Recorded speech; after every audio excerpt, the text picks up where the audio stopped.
সালাম আলাইকুম সবাইকে। আপনারা যারা সমন্বয়ক এবং সহ সমন্বয়ক রয়েছেন, যারা এই গণ অভ্যুত্থানে আহত হয়েছেন, গণ অভ্যুত্থানে যারা আমাদের অনেক ভাই আহত হয়েছেন, গুরুতর আহত হয়েছেন, আপনারা তাদেরকে বিভিন্ন সরকারি হসপিটাল এবং বিভিন্ন প্রাইভেট হসপিটালে দেখতে যাচ্ছেন এবং বিষয়টিকে আমরা অত্যন্ত ইতিবাচক ভাবে দেখি যে আমরা সবার পাশে দাঁড়ানো উচিত।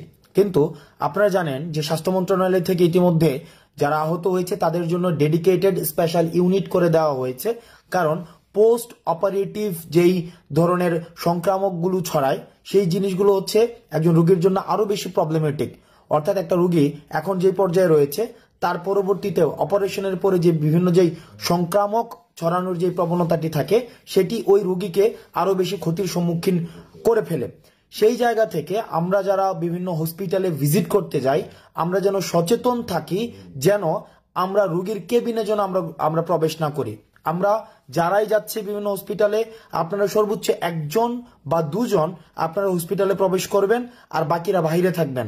আপনারা সবাই দল নিয়ে একযোগে আপনারা যখন হসপিটালে যাবেন তখন চিকিৎসা সেবাটি বিঘ্নিত হয় এবং রোগীর জন্য সেটি ঝুঁকিপূর্ণ এবং সেটি আপনার জন্য ঝুঁকিপূর্ণ এবং যারা চিকিৎসা দিতে যান তাদের জন্য সেটি প্রবলেমেটিক। দুই নাম্বার বিষয়টি হচ্ছে যে আপনারা দেখা যায় কি অনেকগুলো অভিযোগ এসেছে যে আমরা নিজেরা স্বপ্রণোদিত হয়ে ডাক্তারদেরকে ইনস্ট্রাকশন দেই যে এটা কিভাবে করতে হবে, ওইটা কিভাবে করতে হবে, আপনারা এখনই চিকিৎসা করেন, এটা এখনই করে দিতে হবে, চোখের চিকিৎসাটা এখনই করে দিতে হবে।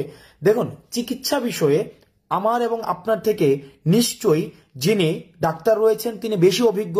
সুতরাং আপনারা স্বপ্রণোদিত হয়ে কোনো ডাক্তারকে ফোর্সফুলি কোনো ধরনের ট্রিটমেন্ট করবেন না। আপনাদের যদি কোনো পরামর্শ থাকে, আপনাদের যদি কোনো অবজারভেশন থাকে, সেটা পোলাইটলি আপনারা ডাক্তারদেরকে বলবেন এবং যথাযথ কর্তৃপক্ষকে আপনারা পোলাইটলি অ্যাডভাইস করবেন।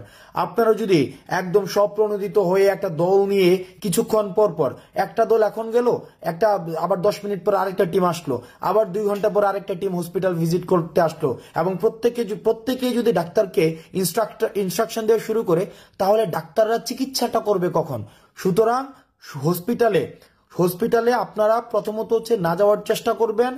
যদি কোনো অভিযোগ থাকে সেটা যথাযথ কর্তৃপক্ষের কাছে যাবেন এবং যেই ওয়ার্ডগুলোতে যারা অসুস্থ আছে তারা ভর্তি আছেন সেই ওয়ার্ডগুলোতে আপনারা প্রবেশ করার প্রয়োজন নেই, শুধুমাত্র যারা গার্ডিয়ান রয়েছে তারাই প্রবেশ করবেন।